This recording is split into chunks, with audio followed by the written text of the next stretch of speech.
Perkenalkan, nama saya Alti Kurniawan, NIM 20201101104. Perkenalkan, nama saya Khawridatul Limah, NIM 202011101118. Pengertian takhrij hadis.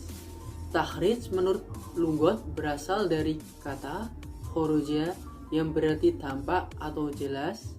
Takhrij secara bahasa berarti juga berkumpulnya dua perkara yang saling berlawanan dalam satu persoalan. Namun secara mutlak, ia diartikan oleh para ahli bahasa dengan arti mengeluarkan atau al-istinbat, melatih atau membiasakan, atau at-tadrib, dan menghadapkan atau at-tawjih. Takhrij menurut istilah adalah penunjukan terhadap tempat hadis dalam sumber aslinya yang dijelaskan sanad dan martabatnya sesuai keperluan. Lebih jelasnya, definisi takhrij hadis sebagai berikut.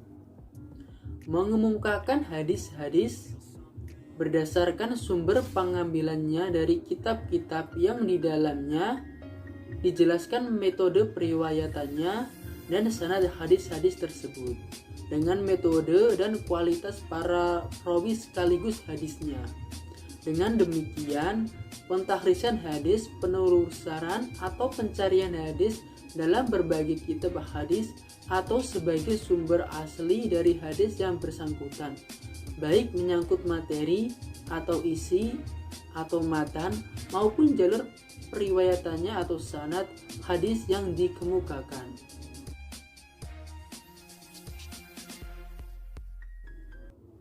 Tujuan dan faedah takhrij hadis.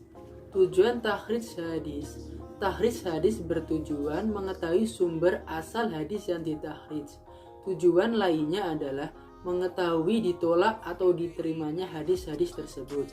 Dengan cara ini, kita akan mengetahui hadis-hadis yang pengutipannya memperhatikan kaidah-kaidah ulumul hadis yang berlaku sehingga hadis tersebut menjadi jelas baik asal usul maupun kualitasnya.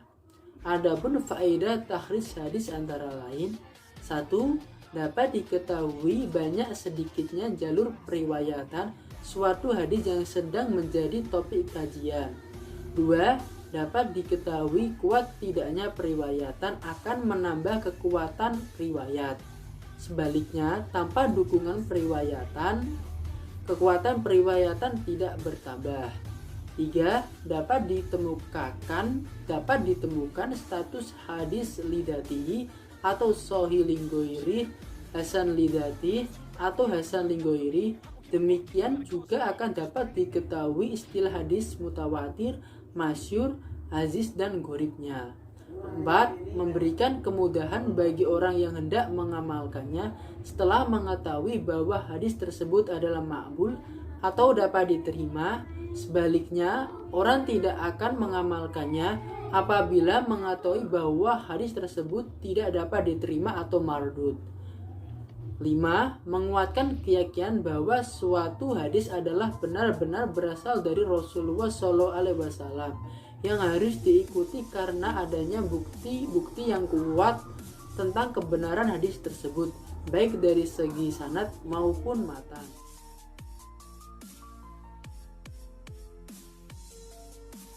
Sejarah takhrij hadis dan kitab-kitab takhrij hadis.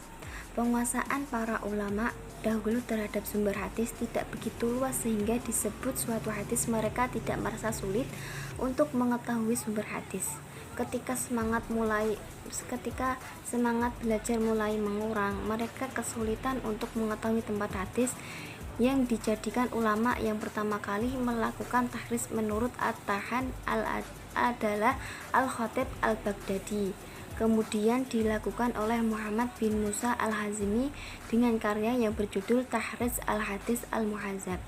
Ada juga nama kitab-kitab lain, yaitu 1. Fikih Syafi'ah karya Abu Lahab Asy-Syirazi, 2. 2. Tahris al-Hadis al-Mukhtasar al-Kabir Ibni al-Hajib karya Muhammad bin Ahmad Abdul Hadi al-Maqdisi.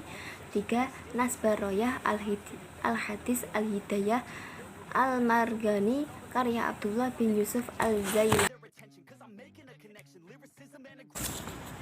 Metode tahris hadis.